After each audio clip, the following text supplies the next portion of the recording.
Thank you for your invitation. I'm very happy to be here.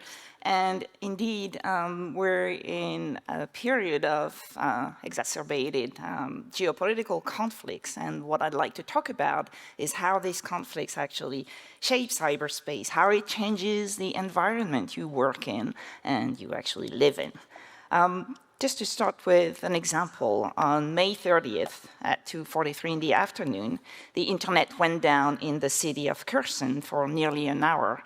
And at the time, Russian troops literally at gunpoint forced local internet operators to disconnect from Ukraine's network and reconnect through Moscow. Why? Because for Russia, controlling the routes of the internet has become a strategic priority in order to be able to control information. And that's actually something that was clearly stated in the 2019 law on the sovereign internet, the RUNET. But another example is that on February 27, 2022, 3 days into the war, Ukraine government issued a decree under martial law ordering network operators to block 600 Russian autonomous systems in Ukraine, which was sort of a first in the country's history. And then the next day, the government of Ukraine, the deputy prime minister, issued a request to internet governance organizations asking them to impose strict technical sanctions against the Russian Federation, blocking its access to the global internet in response to the war of aggression towards Ukraine and its citizens. And later in March, private internet carriers announced their intention to withdraw from Russia. Cogent and Lumen, for example, decided to discontinue their services in Russia after the invasion of Ukraine. So this is part of a wider trend. It's the turn to the infrastructures of the internet for geopolitical control. This is in line with the increased militarization of cyberspace and now the weaponization of the public core of the internet. So we do have strategies of territorial control, both physical and digital, that tend to shape the form of cyberspace and also threaten its very model of resilience. Now, of course, the internet is a very dynamic environment and it changes all the time. That's one of its constant features.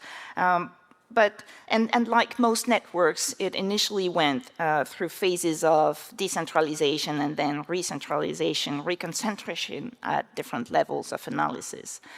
But what we're observing now, it's two different trends that are happening at the same time.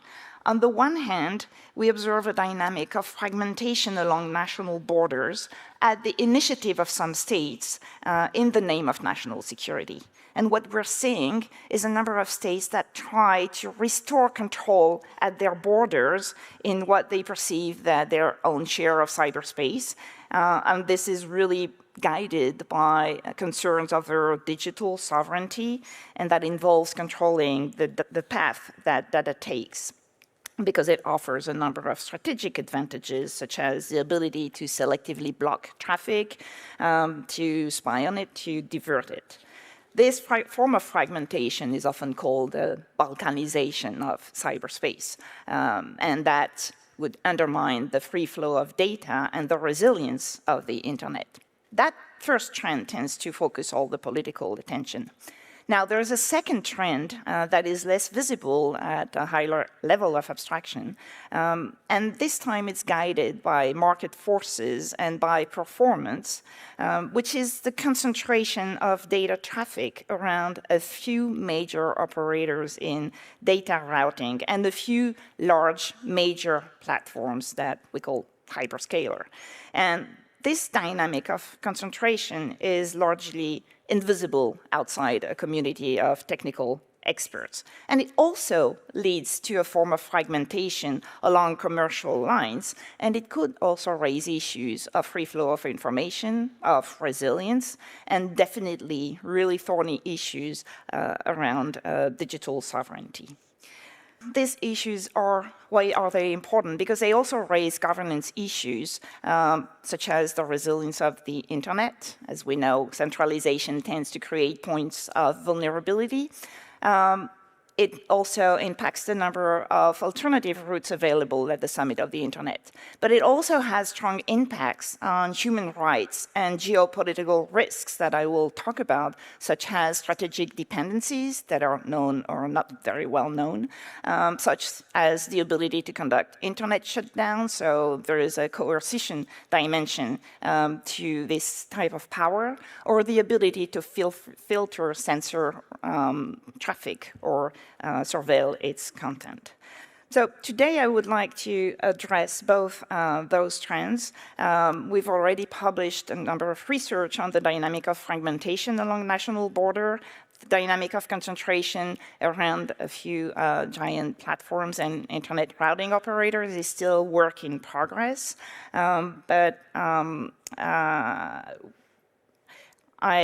That's definitely where I would like to go next. So on the first dynamic, I'm running this project called Mapping Internet Routes for Geopolitics.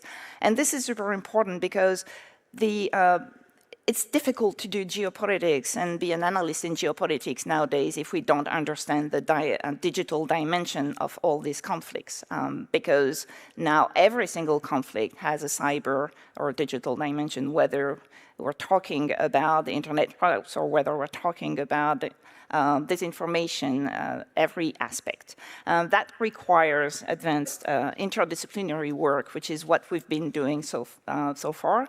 And that requires also to get the technical community involved in this research to help us identify what is strategic and what is leveraged in the cyber dimension for these conflicts. So this study is at the intersection of several bodies of literature, because we're trying to bring a methodological contribution through innovative methodologies to understand and represent the geography of cyberspace. And it's very difficult to represent it clearly for people who don't understand very well the technical aspects. And that's definitely where we're trying to go, because we think it's important to bring these issues into policy circles. We're also bringing an empirical contribution through the elaboration of case studies, and we have PhD students working on Pakistan, West Africa, China, North Canada, all kinds of places. But also a theoretical contribution. How does geopolitics shape cyberspace? How can the observation of cyberspace uncover strategies that are otherwise invisible of territorial control of cyberspace? How do the socio-technical actors involved align or not with states to help them achieve their strategic goals? And how can all these internet infrastructures be leveraged or weaponized for geopolitical control? So, in order to observe these phenomena, we developed a methodology with my colleague Kaveh Salamatian using a BGP platforms. So our platform captures and processes the path updates that are advertised by the routers running BGP, and the platform generates every minute a full graph of all autonomous systems relationship using publicly available routing data. This real-time snapshot contains about 89,000 nodes and over 200 links, knowing that the nodes you're going to see are the autonomous systems and the links are BGP routes. And then we use OSINT methodologies to find out the names associated with each autonomous systems, where it's registered, where it's located, how many IP sets of addresses it manages, and then we apply algorithms to these graphs in order to spatialize them so that the closer the nodes, the more links they share with each other, and also to identify the centrality of some nodes, meaning that the bigger ones are the ones that concentrate the highest number of shortest paths. So the first study we did was on Iran. And as you saw in Iran, on November 19, 2019, in the space of 24 hours, Iran managed to selectively block most of its traffic to and from the global internet. But as early as June 2018, our team had produced a graph demonstrating that Iran actually had the possibility to do it. So how did we do that? We first look at the architecture of connectivity of the Gulf regions and their neighbors. And in this graph, you have all the autonomous systems of the Gulf regions and their neighbors, international neighbors. And this figure offers a representation that shows that Iran's network is clearly on the margin of the graph because it has a limited number of interconnections with other Gulf countries, but also with international autonomous systems. This means that Iran is only connected to a limited number of nodes, but we also see that it has a limited number of gateways. We then studied more precisely, and I put a more recent graph here, but we're going to go back to 2018 and the very first graph that we did, which is a simplified representation of the architecture of connectivity of Iran. And we only kept into the graph the transit autonomous systems. And what we were able to show here is autonomous systems in Iran and the foreign autonomous systems they were connected with. And when you look at this graph, you show that there are only 3 main points of entry to and from the global internet with Iran's network. And all of these 3 autonomous systems that you're seeing on the graph, it's ITC, TIC, and IPM, are under the control of the government. There is a lack of connectivity between Iran and most of the neighboring countries, as we've seen. And if you look at the major international autonomous systems, most of them are from the major Western countries. So you see this form, it's a bit like a tree, and we have real gatekeepers that explain that we have a sort of bottleneck, and that explains that because of this architecture, Iran was able, slice by slice, to decide which traffic to connect and which traffic not to connect. And I forgot to mention, when you look at what happened here, you have a part of the traffic that kept going through during the shutdown, which is the traffic which is essential to the countries, mostly banking transactions and so on. So that also explains why during this shutdown, the domestic internet kept functioning because it was cut only from and to the global internet. And that's part of a choice that was made by Iran in the way it redesigned the architecture of connectivity in order to be able to achieve exactly that, which is having a tight control of the interconnectivity to the international internet while having a domestic and functioning network. And we mapped only the network of Iran here. We looked at the architecture of connectivity within the domestic network, and we see that it is rather rich and not very centralized, so therefore very resilient. We also see that the number of autonomous systems after 2009 sharply increased in Iran.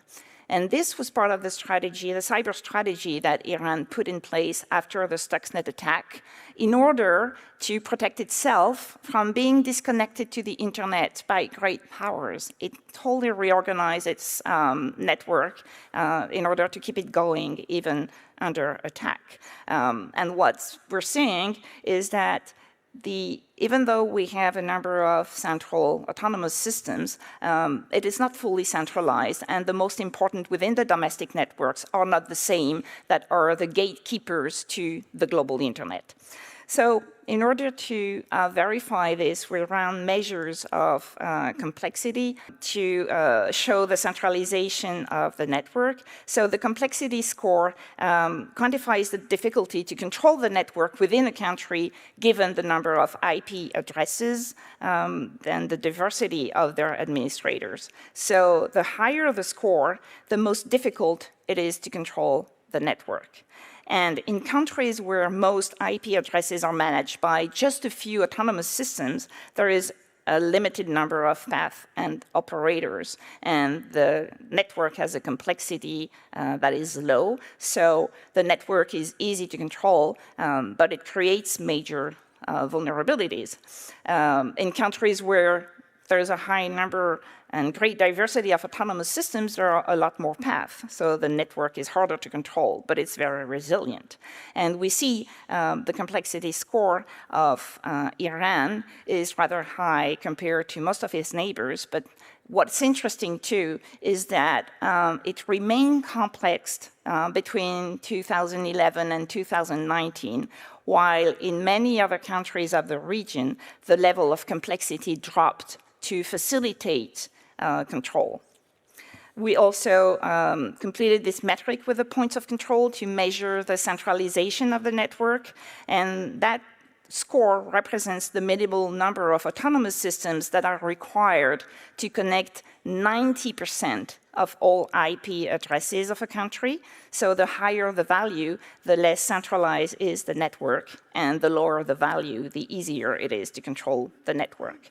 So if you look at the points of control, you see as well that Iran has a complex network compared with other countries of the region, and that its complexity has been maintained or has increased, while other countries have a tendency to reduce it. And so what's interesting is you take Turkey and Israel, for example, they have high levels of complexity, but the control value is much lower than Iran. So they're more centralized and easier to control.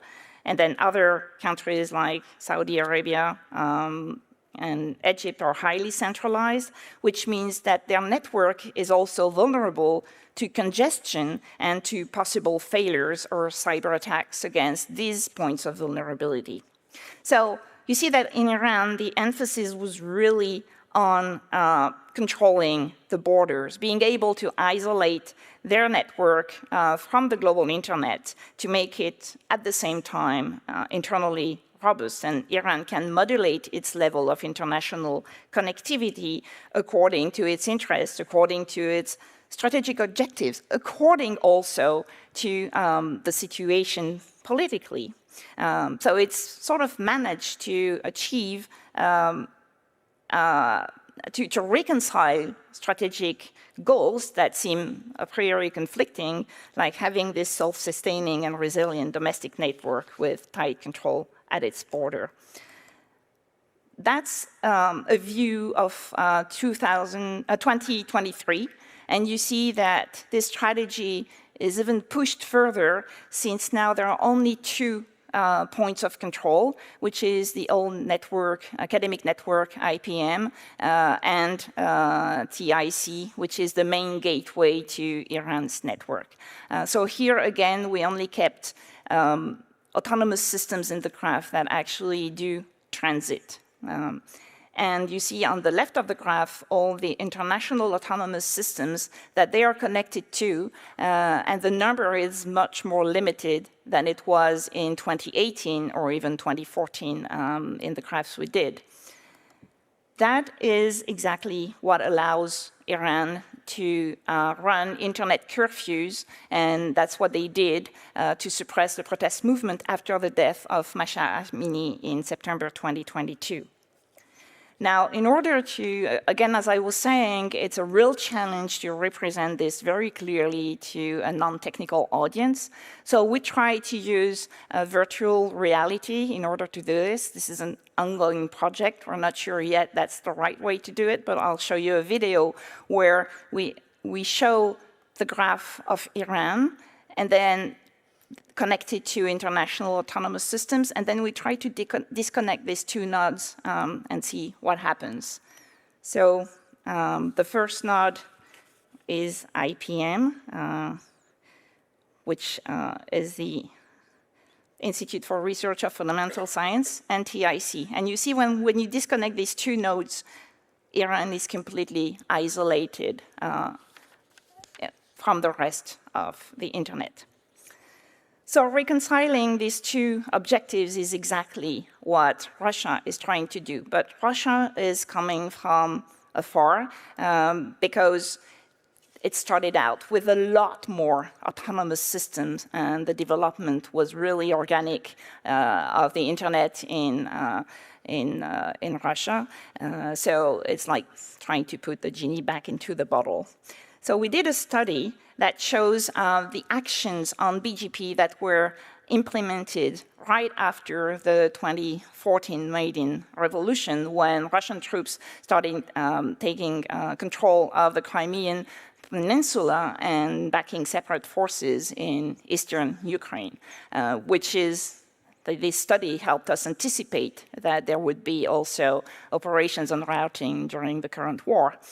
We observed three different trends. First, the breakup and progressive integration of Crimea into the Russian network.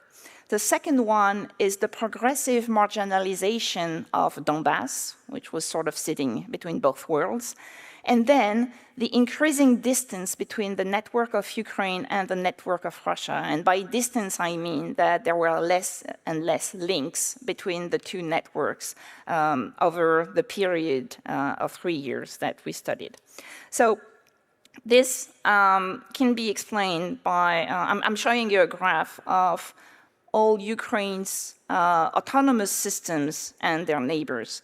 And what we're seeing on this graph from 2019 is that the autonomous systems of Crimea and of Donbass are at the periphery of the graph, meaning that they have very, very few links with Ukraine's network, as opposed to other nodes that are much closer.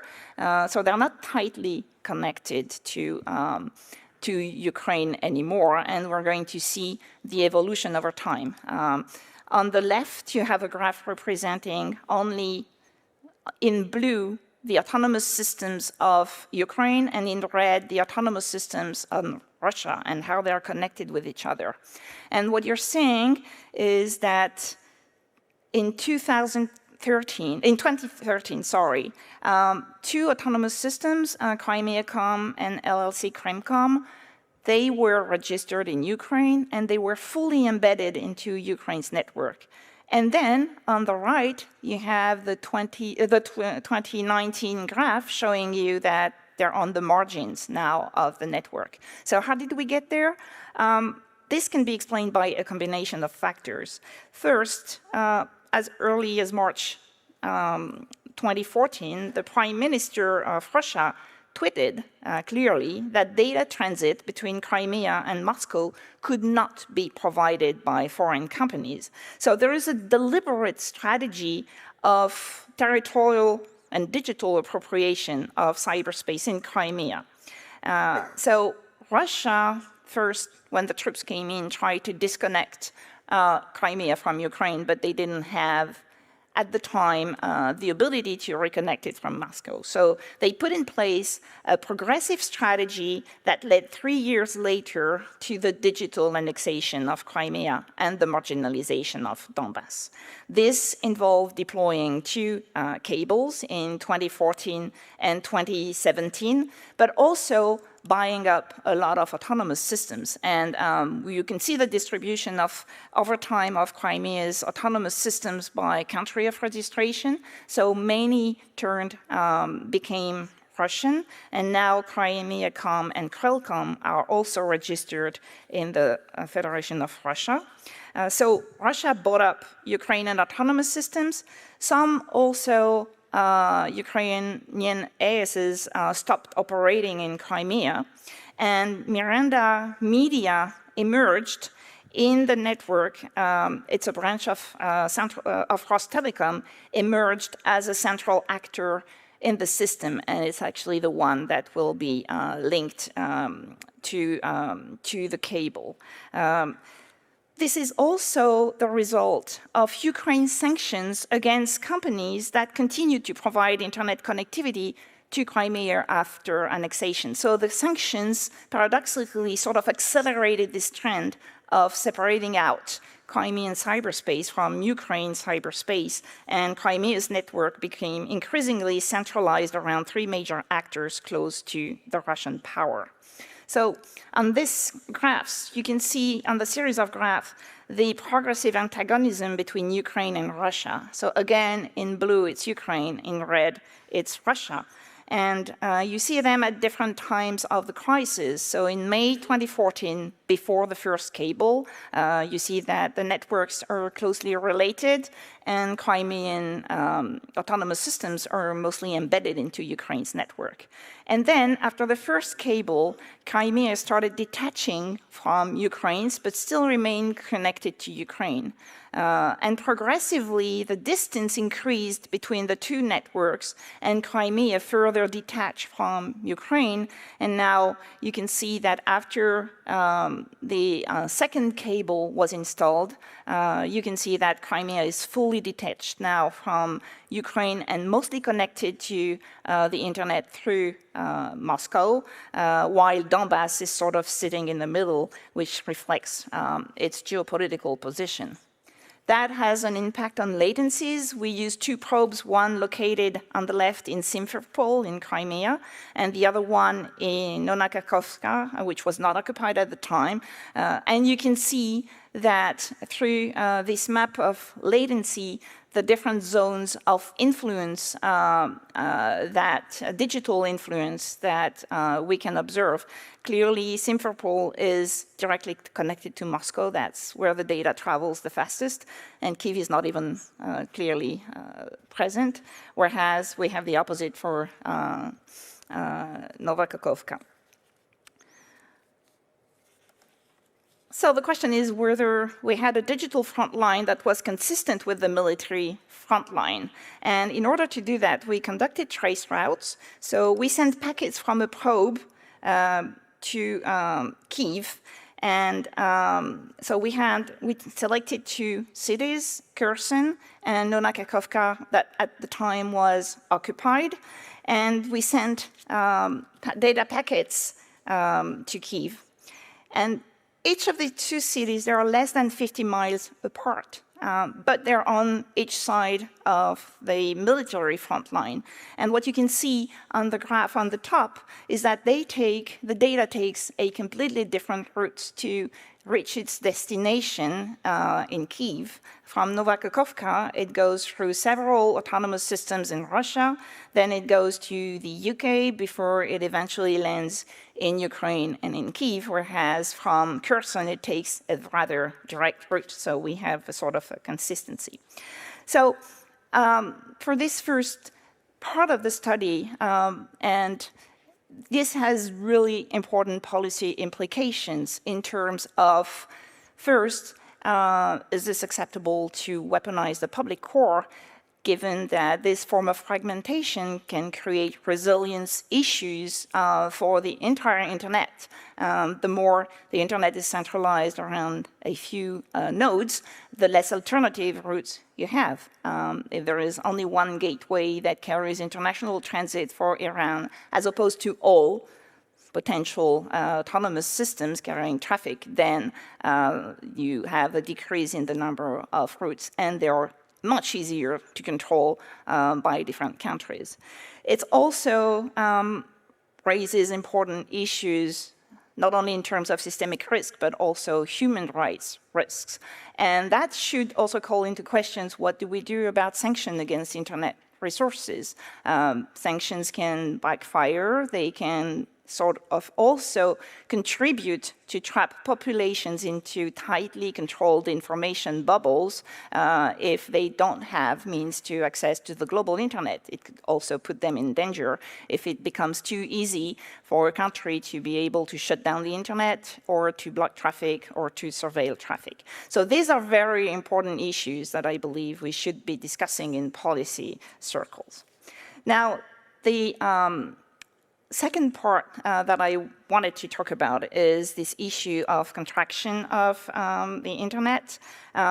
the internet has been able to grow and develop very quickly because it is decentralized, and the number of autonomous systems has grown very fast, from 40,000 to 80,000 active autonomous systems within a decade. But what we observe is only a small portion of autonomous systems play a central role in routing data globally. And the number of autonomous systems that control most of the traffic is actually falling. And what you're seeing on this graph is a hierarchy among autonomous systems made by CAIDA, which is indicative of important strategic dependencies because of the 10 autonomous systems with the largest connections to other autonomous systems, 8 are Americans. So you have huge geographical imbalances and a dynamic of concentration of traffic through a limited number of routing giants, which leads to the shrinking of the internet, and with major policy implications that I will talk about later. This concentration is largely the result of a larger trend of flattening of the internet, which is driven by the evolution of the traffic linked to giant content platforms. And what we're seeing is that these giant platforms such as Google, Meta, Amazon, content delivery networks, they have emerged in the data routing landscape, and they now develop their own routing infrastructure. So they're pulling their own submarine cables, deploying their own intercontinental routing architectures. So they increasingly bypass traditional intermediary routing operators. And this also fragments the internet along commercial lines and participates to what we can call the flattening of the internet. It's the same handful of private giants that dominate now both the infrastructure of the internet but also its most popular services and applications. So they are gaining control over, on the one hand, the content, but also the means of delivering the content. And they're becoming sort of their own internet backbone. So this is largely driven by the evolution of the traffic. They concentrate a very large part of the traffic due to their massive number of users. We're seeing that the top, according to the latest Sandvine report, the top 8 brands generate more internet traffic than everyone else combined. And if you just take Alphabet and Meta, it's 39% of the fixed traffic and 42% of mobile. So that changes the shape of the internet with important consequences. And we have a sort of double paradox with regards to resilience, because the first one is this new architecture decreases the load of internet on the internet backbone, because through the caches, points of presence, the traffic becomes more regional. So that sort of decreases the load on the internet backbone. It lowers the risks of congestion. It's better for the planet. It's a better resilience for the end users. But the problem is these platforms, they do not intend to become central players for routing. They first and foremost expand to deliver their own content to their users. And as they bypass traditional routing operators, that means loss of revenue for them. And these intermediaries are still needed to convey the rest of the traffic across the internet. But these intermediaries, either they go out of business or they merge with bigger ones, so that contributes to the huge concentration around a handful of major routing operators. So you have better resilience at the level of end users, but a decrease in the number of alternative routes at the core of the internet, at the summit of the hierarchy.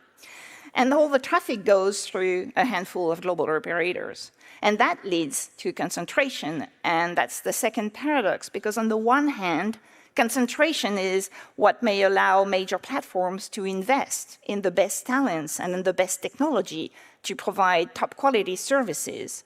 But at the same time, this hyper-concentration creates also a point of vulnerability.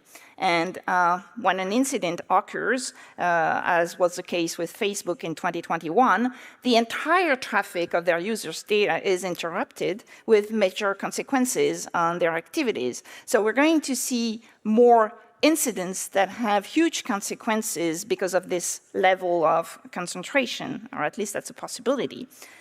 The problem is, as citizens of Europe, or any kind of citizen, we don't really have a way to understand these vulnerabilities because there is no transparency at all on how these platforms route their data.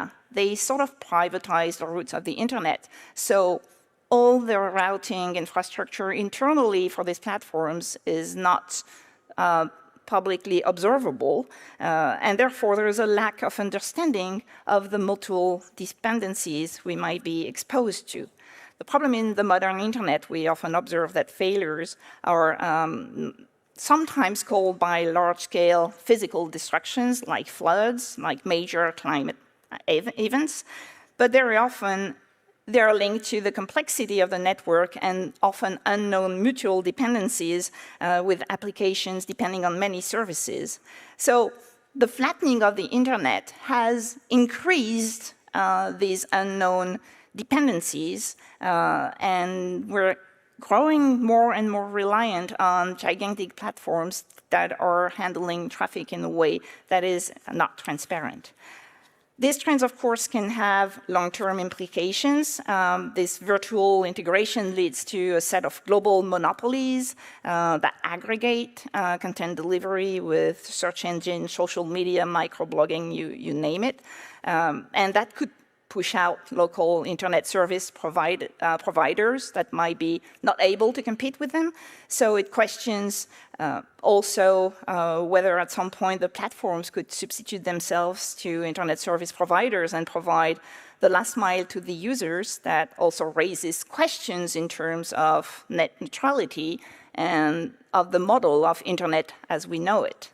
But most importantly, this has direct strategic implications for the European Union, and I'd like to finish with this. Because we clearly have a concentration of transit traffic in the power of a handful of private companies that are mostly US-based. The impact on digital sovereignty, on the control of our data flow is very important.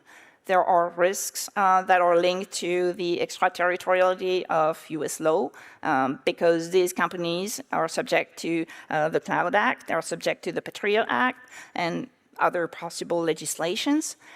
It might become, with a lack of transparency, difficult to enforce EU regulation on these platforms. And the lack of transparency makes it impossible to conduct an audit on the routing system that we fully rely on the ability to understand how content delivery is managed. Secondly, it does create strategic dependency over the distribution of content. And there is a possibility to weaponize these dependencies in times of conflicts, which means that major routing operators in the context of a conflict may be led to take, either by themselves or under the pressure of a government, a decision that may hinder data flow. And therefore, it makes us vulnerable to geopolitical tensions, sanctions, restrictions that might be decided elsewhere. What we're more likely to observe is also the ability by these operators to discriminate content and prioritize traffic and routes that serve their economic interest over public interest. And with that can also come cultural influence, ability to access critical content, and that could depend on extra-European actors. And finally, concentration of economic power.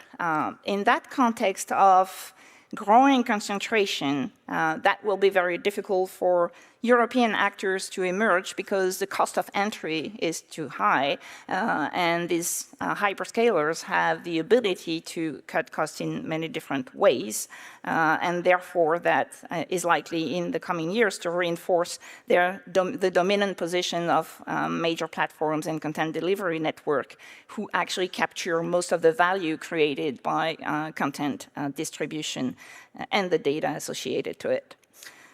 So what does it mean for the future of the internet? What does it mean for the security and reliability of the internet? Are we losing the original model of resilience of the internet? Should we consider re-decentralizing cyberspace? How can we think through policy and industrial solutions to enhance the decentralization of the network? How can we envision a form of multi-polarity, even beyond safe control? How can innovative technologies help provide a multiplicity of data routes, storage, and access to increase resilience, security, and stability of cyberspace?